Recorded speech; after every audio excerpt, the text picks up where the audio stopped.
Vous écoutez le podcast Fluidité, épisode numéro 7. Aujourd'hui, on va voir une autre technique de mémorisation. Est-ce qu'il y a un accent circonflexe sur gâteau ou sur bateau? Nourrir avec un R ou deux R? Mourir avec un seul R? Non, avec deux R. L'Antarctique, c'est au nord ou c'est au sud? Non, l'Arctique, c'est au sud, c'est au nord. En tout cas, pour plus jamais vous tromper, restez à l'écoute.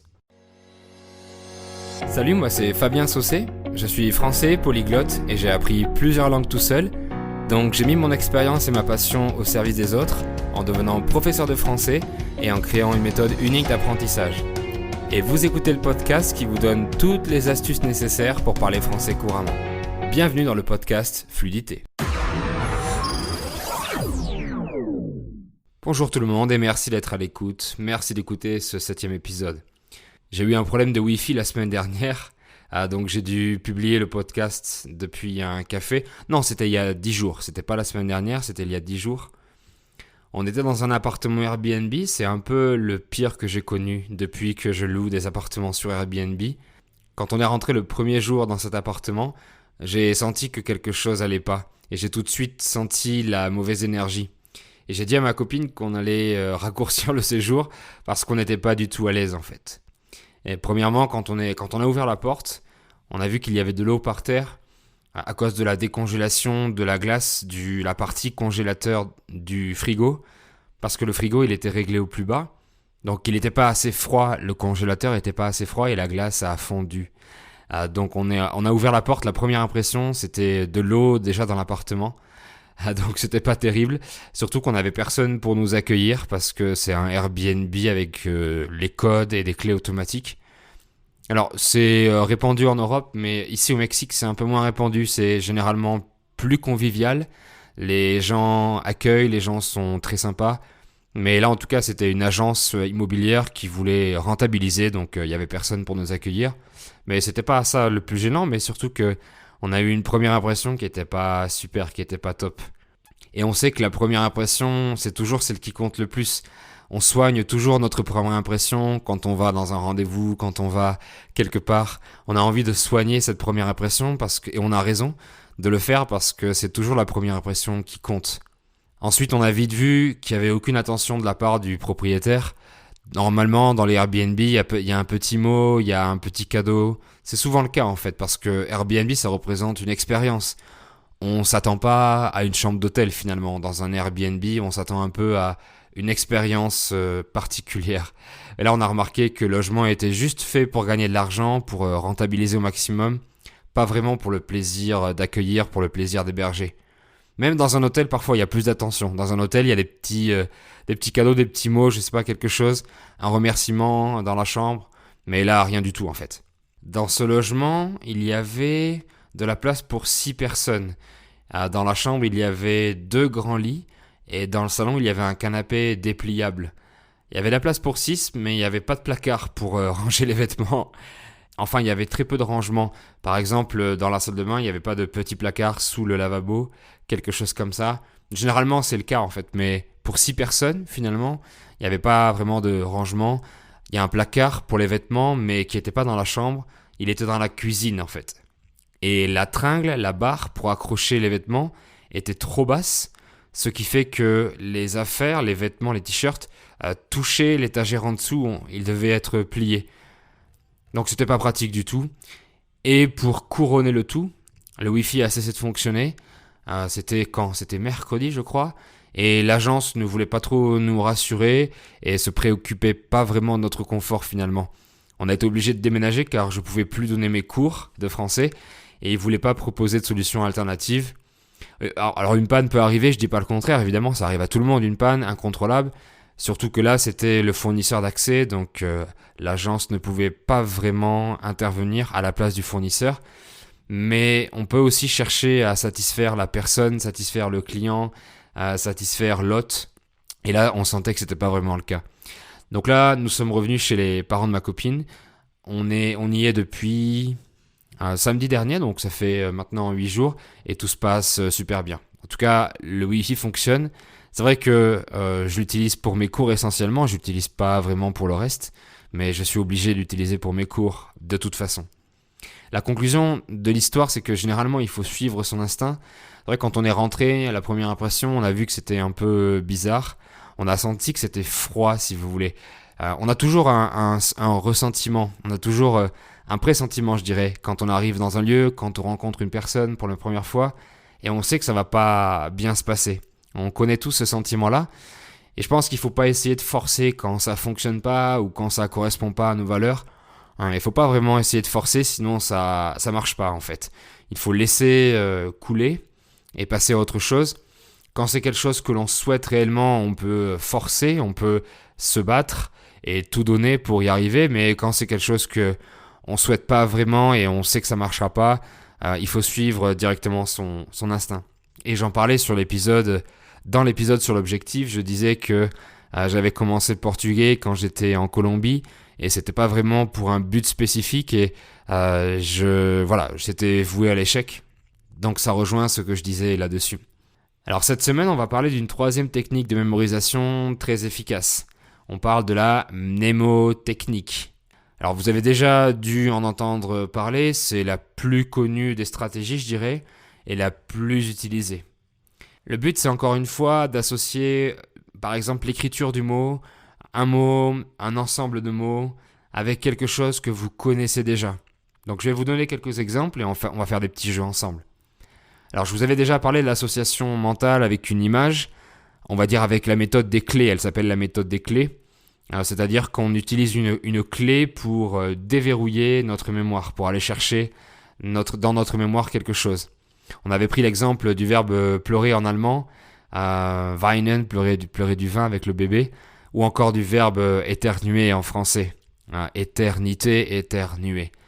Pareil, on avait vu aussi le verbe bei, et c'était bostezar, et c'était gähnen en allemand. Vous voyez, je ne l'ai pas revu depuis, mais je m'en souviens, je l'avais dit dans le podcast, et c'était gähnen en allemand.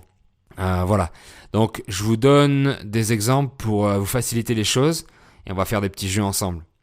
Alors, j'ai publié sur Instagram, sur mes stories, je vous donne une photo, une image que j'ai trouvée sur Internet, et il y a une faute de frappe, il y a une erreur de français dedans, et je vous demande de corriger l'erreur.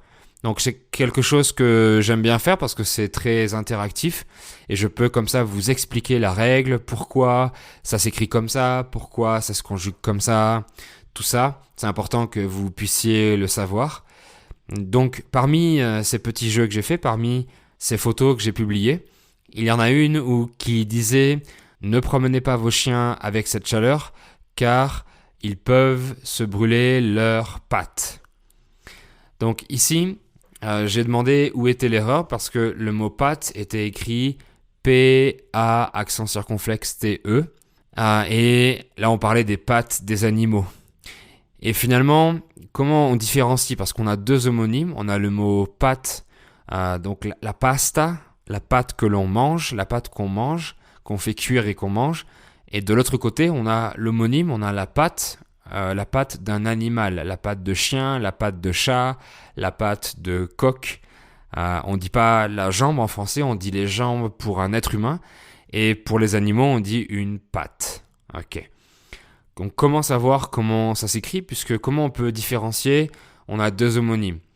Donc avec un moyen mnémotechnique, on va voir que le mot patte pour un animal, ça s'écrit P-A-T-T-E.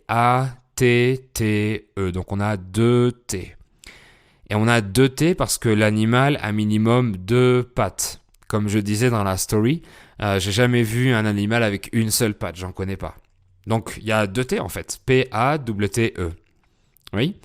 Donc c'est pour différencier la patte de l'animal et la pâte à manger. Panzani, Lustucru, je peux citer des marques, il n'y a aucun problème. Panzani, Barilla, Lustucru, les pâtes. P-A, accent circonflexe, T-E. Et justement, pour l'accent circonflexe, donc on a P-A-T-T-E pour la patte de chien, la patte d'animal, la patte de chat. Et on a P-A, accent circonflexe, T-E pour Lustucru, Panzani, Barilla. L'accent circonflexe en français, c'est un vestige d'un S qu'on avait dans le mot avant. Donc si on prend le mot italien, pasta, donc l'italien c'est très proche du latin, le mot pasta, on enlève le S et on met un accent circonflexe sur le A et on a le mot pâte, P-A, accent circonflexe, T-E. Voilà, donc c'est un premier exemple pour une technique de mémorisation facile. La patte d'un chien, il y a 2 T parce qu'il y a forcément minimum 2 pattes sur un animal. Le coq a 2 pattes et le bœuf a 4 pattes. Exactement. Si on continue un peu sur les jambes, la botte, ça s'écrit B-O-T-T-E. Encore un double T. En français, on aime bien les doubles consonnes, c'est comme en italien. Il y a beaucoup de doubles consonnes. Donc, on doit avoir des moyens pour s'en rappeler, pour s'en souvenir. Donc, la botte, B-O-T-T-E. Il y a 2 T parce qu'on a 2 pieds, on a 2 jambes. Donc, généralement, quand on met une botte, on met l'autre botte, on met la deuxième.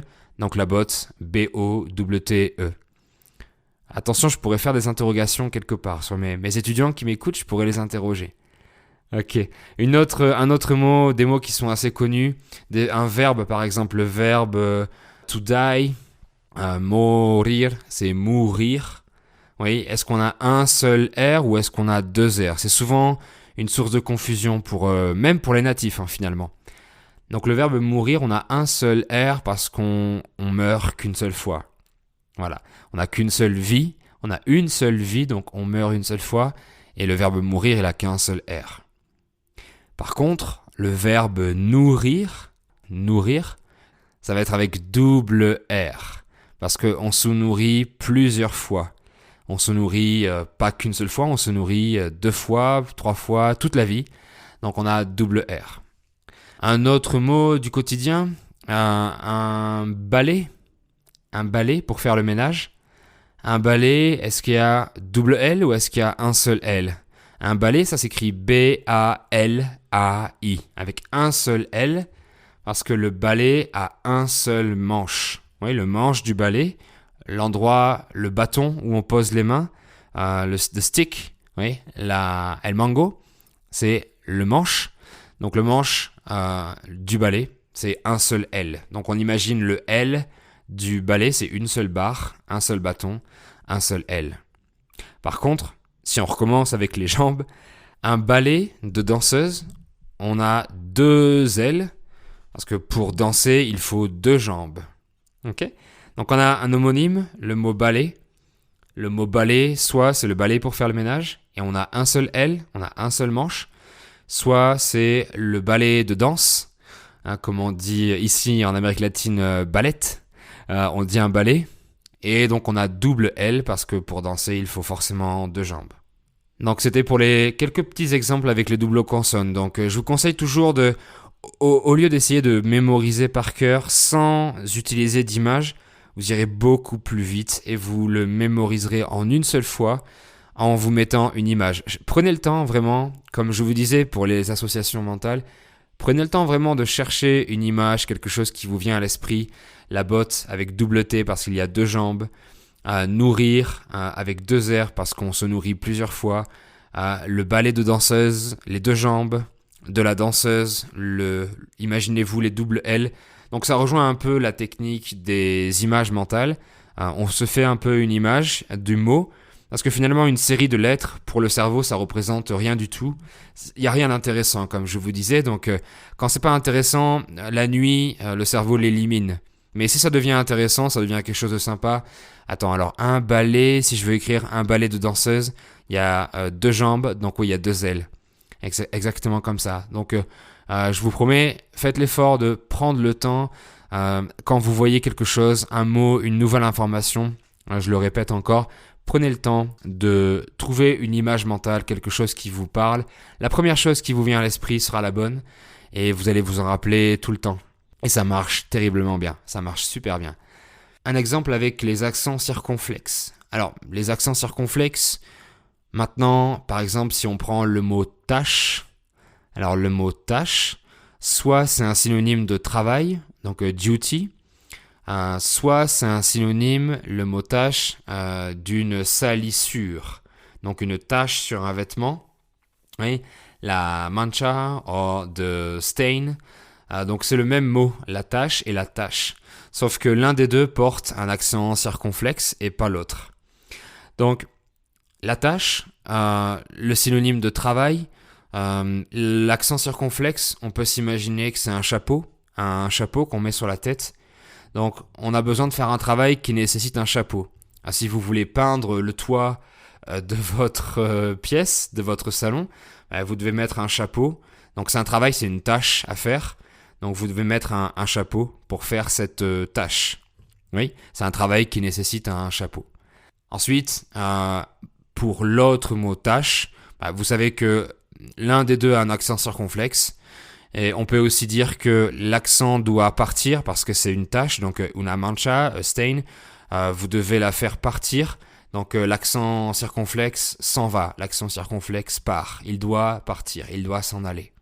C'est exactement comme ça qu'on peut mémoriser. Vous avez un très bon exemple aussi. Je suis persuadé que j'interroge beaucoup de natifs et ils vont un peu hésiter. Le mot gâteau, donc pastel, cake, et le mot bateau. D'accord ? On a juste une seule lettre différente, c'est la première. Le gâteau avec un G et le bateau avec un B de boat. El barco avec un B. Lequel a un accent circonflexe, le gâteau ou le bateau ? Et je vous donne la réponse, c'est le gâteau, parce que sur un gâteau, on met une cerise. Une cerise, hein, on imagine tous. Vous savez, quand vous allez jouer à Las Vegas au casino, vous avez les cerises, la machine qui vous montre les cerises. Et les cerises, c'est en forme comme ça de V, mais à l'envers. Donc ça fait comme un accent circonflexe. Donc sur le gâteau, la cerise que l'on pose sur le gâteau. Et surtout qu'en français, quand on dit ça, c'est la cerise sur le gâteau. La cerise sur le gâteau, c'est une expression pour dire que c'est ce qu'il fallait pas rajouter. En fait, ça rajoute ce qu'il fallait pas. C'est la cerise sur le gâteau.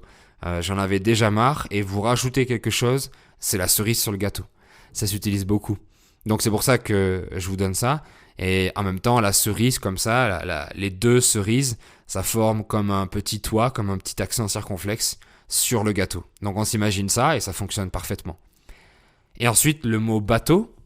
Donc le mot bateau, si je lui rajoute un accent, si je lui pose un accent sur le bateau, l'accent circonflexe, c'est comme un toit. Et si je mets quelque chose sur le bateau, il va couler au fond de l'eau. Donc, je ne mets pas d'accent circonflexe pour éviter que le bateau coule.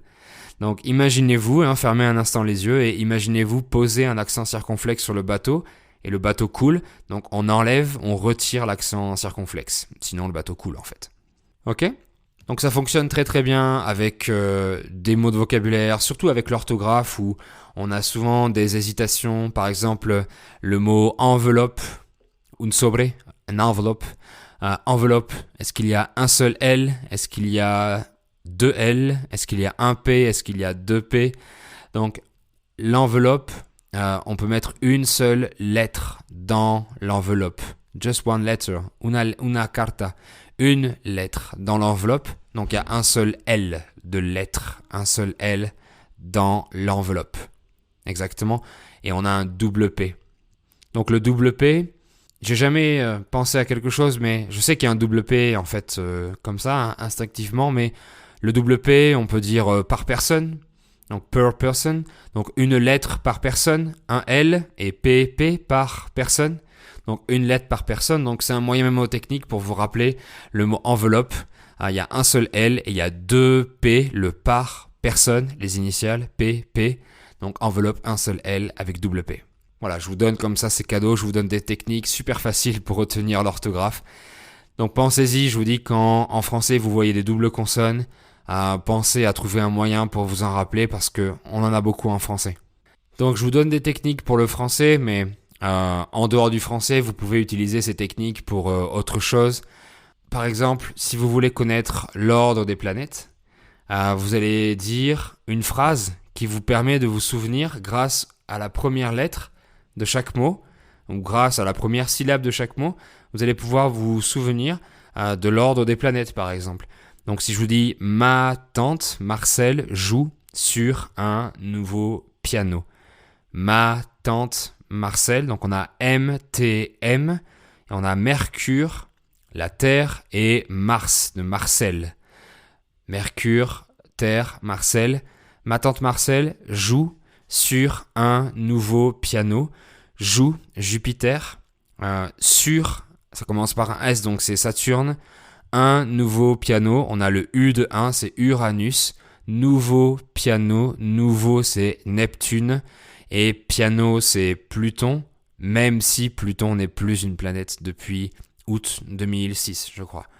Donc ma tante Marcel joue sur un nouveau piano. Mercure, Terre, Mars, Jupiter, Saturne, Uranus, Neptune, Pluton, et on peut oublier Pluton. Autre chose très intéressante, l'Arctique, l'Antarctique, lequel est au nord, lequel est au sud, on ne sait jamais. Comment s'en rappeler? Très facile, l'Antarctique, il y a beaucoup plus de lettres que Arctique. Donc si pour moi il y a plus de lettres, le mot est plus lourd, donc il tombe au fond, donc il est au sud finalement. Il est en bas, il est au sud. Donc l'Antarctique c'est au sud et l'Arctique c'est au nord. Alors après, vous en avez plein des phrases comme ça. Vous avez des phrases pour mémoriser les présidents américains, les présidents français. Il y a plein de choses comme ça. Vous pouvez en trouver plein sur Internet. Et c'est vraiment très intéressant si vous prenez quelques secondes, si vous mémorisez quelque chose qui vous est connu, encore une fois, que le cerveau trouve amusant, le cerveau trouve rigolo, vous allez mémoriser beaucoup plus facilement. Si le cerveau trouve ça embêtant, trouve ça nul, une série de lettres, c'est nul. Mais une phrase, ma tante Marcel joue sur un piano, c'est plus sympa que juste une phrase. Et l'Antarctique qui est plus lourd, avec plus de lettres, c'est beaucoup plus facile à mémoriser et ça aide beaucoup dans la vie quotidienne. Ensuite, on va voir une technique qui est la plus puissante, mais vraiment la plus puissante, si vous voulez aller faire vos courses, si vous voulez retenir une liste sans avoir besoin de l'écrire quelque part. Donc si vous avez besoin de faire un discours, si vous avez besoin de retenir un poème peut-être, si vous avez besoin de retenir quelque chose dans un ordre particulier, si les moyens mémotechniques ne fonctionnent pas ou sont pas assez puissants, vous pouvez toujours utiliser la technique des lieux, la technique du palais de mémoire. Je vais vous dire pourquoi on dit en premier lieu. Dans beaucoup de langues, en français on dit en premier lieu. En espagnol, on dit en primer lugar. Et en anglais, on peut dire at first place, at first, en premier lieu. Pourquoi le mot lieu, quand on énumère quelque chose, quand on donne une liste d'éléments, on dit le premier lieu? Ça vient du palais de mémoire. Le but du palais de mémoire, c'est de placer des éléments ou des images mentales dans un lieu que vous connaissez parfaitement. Par exemple, votre maison d'enfance, votre chambre quand vous étiez petit, la maison par exemple de votre grand-mère, votre ville, vous la connaissez bien, votre ville de naissance, un endroit que vous connaissez parfaitement, que vous n'avez même pas besoin de penser à l'endroit pour le voir finalement, pour le visualiser, vous l'avez parfaitement en tête. Et dans cet endroit, vous allez déposer des images mentales pour ensuite les restituer, c'est-à-dire que pour mémoriser, vous prenez le temps de placer les objets à différents endroits, dans les différentes pièces par exemple de votre maison d'enfance. Et ensuite, quand vous voulez restituer, quand vous voulez vous souvenir des éléments, eh bien, vous allez fermer les yeux, ou mentalement, vous allez vous promener dans votre maison, vous allez faire les pièces une par une, et vous allez retrouver les éléments qui vont être ici en fait. Et c'est extraordinaire, ça fonctionne très bien. Et vous n'aurez plus jamais besoin de prendre la liste des courses. Donc on va faire un petit test ensemble. Par exemple, c'est l'heure d'aller faire les courses et vous avez besoin d'acheter des bananes, du lait, des pommes, du pain, du fromage et des oignons. Donc ça vous fait 6 éléments à retenir. Si vous voulez les mémoriser comme ça, c'est un peu compliqué. Donc par exemple, je vais m'imaginer la maison d'enfance. Alors on va la faire ensemble. Parce que vous la connaissez pas évidemment, sauf si vous êtes ma sœur, mais sinon ou mes parents. Sinon, quand j'entre dans la maison, à gauche, il y a un couloir et la première pièce sur la gauche, c'est les toilettes en fait. Donc si j'ouvre la porte des toilettes, là je vois en fait des toilettes et pour tirer la chasse en fait, le bouton pour tirer la chasse, il est en forme de banane. Donc je dois en fait tirer sur une banane pour tirer la chasse en fait. Oui. Ensuite, je sors des toilettes et je vais à la salle de bain. C'est la deuxième pièce, la salle de bain. Qu'est-ce que je vois en fait? Je veux prendre un bain ou je veux prendre une douche. D'ailleurs, une douche, c'est plus écologique. Et quand j'allume la douche, en fait, c'est du lait qui tombe de la douche. Au lieu de l'eau, c'est du lait qui sort. Donc je vois du lait en fait qui sort de la douche. C'est assez bizarre, hein. Comme Cléopâtre qui se baignait dans du lait d'ânesse. Et là en fait c'est pareil, on allume la douche, on ouvre le robinet et on a du lait qui sort du haut de la douche. Ensuite je sors, j'arrive dans ma chambre, c'est l'autre pièce suivante. J'arrive dans ma chambre et là je vois mon lit et mon lit a été changé, mon lit il est en forme de pomme. Donc finalement je peux me mettre dedans, c'est assez confortable, mais c'est une pomme finalement qui est là à la place de mon lit. Donc pourquoi pas, c'est mon lit mais en forme de pomme. Donc très bien. Ensuite je sors et là je vais dans la chambre de mes parents et là je vois en fait c'est pas y a pas mon père ni ma mère, c'est un Français typique avec une baguette sous le bras en fait. C'est l'image du Français, vous avez tous le Français avec le béret et la baguette sous le bras. Donc là j'ouvre la porte de la chambre de mes parents et je vois un Français typique avec son béret et avec une baguette sous le bras. Puis j'arrive dans la chambre de ma sœur et là j'ouvre la chambre de ma sœur et je vois plein de souris en train de manger du fromage. Plein de souris. La chambre elle est remplie de souris qui mangent du fromage. Donc c'est assez perturbant, c'est assez bizarre je dois dire. Et puis je ferme la porte et j'arrive dans la cuisine finalement. Et là je vois ma mère en train de couper, en train de pleurer. Et finalement, elle pleure parce qu'elle coupe des oignons, donc tout va bien, mais elle coupe de l'oignon. Par conséquent, ici, j'ai réussi à placer 6 éléments dans la maison que je connais parfaitement. Donc, vous pourrez faire le test avec votre propre maison. Vous fermez les yeux et vous vous promenez dans la maison tranquillement et vous mettez vos éléments, vos images mentales, une par une. Et ensuite, quand vous allez faire les courses, donc là, on imagine, je vais faire les courses et j'ai pas ma liste de courses, j'ai oublié ma liste de courses, donc très bien. Donc je ferme les yeux et je me promène dans ma maison. Donc j'arrive dans les toilettes et là le bouton pour tirer la chasse, il est en forme de banane, exactement. Donc je dois acheter des bananes. Ensuite j'arrive dans la salle de bain et là dans la salle de bain, qu'est-ce que je vois? J'allume le robinet et du lait coule au lieu de l'eau. Du lait coule, donc je dois acheter du lait. Ensuite, je retourne dans ma chambre, je refais le trajet, je vais dans ma chambre et là mon lit est en forme de pomme. Oui, en forme de pomme. Donc je dois acheter des pommes. Ensuite, j'arrive dans la chambre de mes parents et là, qu'est-ce que je vois? Je vois un Français un Français typique avec une baguette sous le bras, donc je dois acheter du pain. Très bien. On continue dans la chambre de ma sœur. Dans la chambre de ma sœur, j'ouvre et qu'est-ce que je vois? Je vois des souris.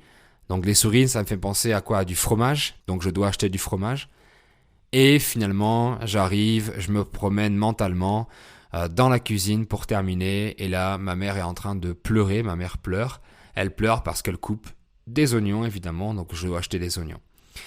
Voilà, donc je vous invite à le faire. Vous pouvez essayer avec votre propre maison. Vous essayez de placer la même chose. Vous pouvez vous entraîner comme ça. Et ensuite, vous pourrez essayer avec beaucoup plus de choses. Vous pouvez mettre 15, 20 éléments. C'est-à-dire que une fois que vous avez fait le tour de la maison, vous pouvez sortir, aller dans le jardin.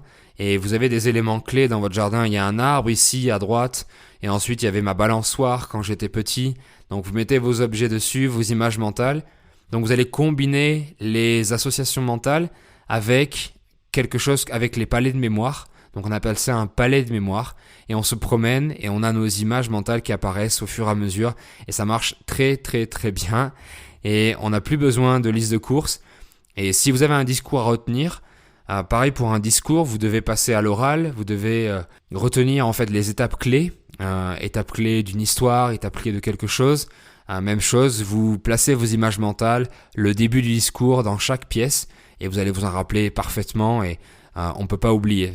Si on fait bien l'image mentale, si on prend bien le temps, on ne peut pas l'oublier. Voilà donc, mon but avec ce dossier qu'on vient de terminer aujourd'hui sur la mémoire, c'est de vous donner des astuces pour mémoriser ce que vous allez voir, le vocabulaire que vous allez voir en français, l'orthographe, les expressions, tout ce que vous voulez. Vous avez maintenant toutes les clés pour mémoriser les éléments, pour mémoriser votre français et autre chose de votre vie quotidienne. Je vous dis, vous pouvez apprendre vraiment tout ce que vous voulez les os, les muscles du corps humain. Vous pouvez apprendre les planètes, vous pouvez apprendre les départements français, les États des États-Unis, toutes les capitales du monde, tous les drapeaux du monde. Vous pouvez tout mémoriser dans votre mémoire à long terme très facilement avec ces astuces-là. Parce que sans ce genre d'astuces, ce sera très long et ce sera très fastidieux. Et je vous souhaite bon courage. Et je vous promets que même les plus grands champions de mémorisation utilisent ce genre de technique. Nos ancêtres utilisaient ces techniques pour quand on n'avait pas l'écriture, quand on n'avait pas de mémoire externe, de livres, de smartphones, de disques durs, de clés USB. On devait forcément mémoriser d'une manière impeccable et d'une très bonne façon. Et on avait ce genre de technique, on utilisait ce genre de technique. Donc je sais que de nos jours, c'est très bien d'avoir des supports externes, mais il faut quand même savoir mémoriser. Donc quand vous regardez, mon but, c'est que vous puissiez avoir les outils pour mémoriser très facilement ce que vous allez voir sur Internet, ce que vous allez entendre, ce que vous allez lire à propos du français, à propos de ce que vous souhaitez. Voilà, je vous remercie d'avoir écouté jusqu'à la fin. Je vous souhaite une très bonne journée, très bonne soirée. Ça dépend d'où est-ce que vous m'écoutez et à quelle heure vous écoutez le podcast. Mais en tout cas, prenez soin de vous, portez-vous bien et je vous dis à très bientôt. Ciao!